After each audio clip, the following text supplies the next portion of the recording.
I also love this guest because he's a big sports fan and will drop names like the one he just did in a commercial break, like Lee Mazzilli. He's a friend of Joe Mantegna's, who's here on the Rich Eisen There you Show. go. And with Lee, it's a funny thing with Lee.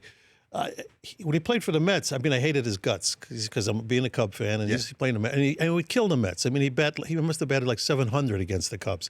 And so when he'd play the outfield, I'd sit out in the bleachers where I always sat, and I'd be screaming at him, not only screaming at him, but yelling like Italian epithets at him, like, because I figured he'd get it. So I'm screaming like all these Italian dirty words at him, and he's not looking back. So then now jump cut 20, whatever it is, 10, 15 years later. In Hollywood, a friend of mine, dear friend, actor Dan Lauria, who happened to be a friend of Lee's, because Lee wanted to get into acting then, and Dan gave him some acting. We happened to be at the same place, and Dan goes, "Hey, I brought this friend of mine.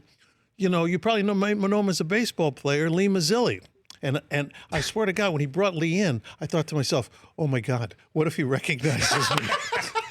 I was waiting for that moment of him to, that's that bastard from, that sat in the bleachers that would, and, he was like, "Oh, man, nice to meet you, Mr. Mantegna." And I'm like, "Oh, yeah, nice to meet you too, Lee." It took me, I think I met him 2 or 3 more times once we started to become friends before I opened up and said, "Listen, I was that guy in right center that you might have heard."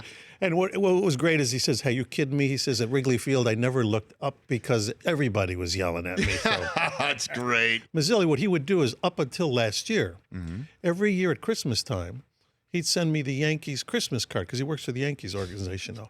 And the Yankee Christmas card is like, it weighs 15 pounds because what it has little metal ornaments, designated for all their championship seasons.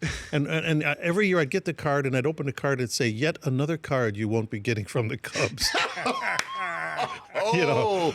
And then, of course, I wrote him last year and I showed him a picture of the Cubs Christmas card last year. I said, "Okay, we're at 1 now. We're 27 to 1. 27 to 1. You're only 26 behind, but hey, at least you got that one. The Rich Eisen Show, weekdays at noon Eastern on Audience.